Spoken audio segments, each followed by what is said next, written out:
Hi, this is my PCB lab project and I have made an electronic lock. Have a look. This is the introductory screen.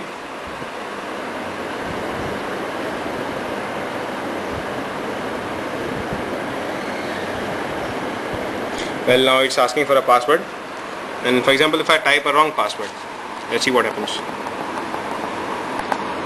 So restart हो गया, sorry.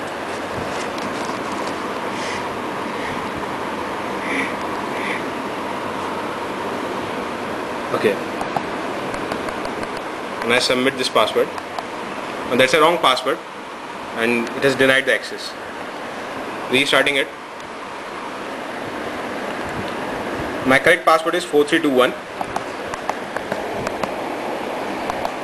Now if the password is correct, the LED will glow as a for indication that the password is correct.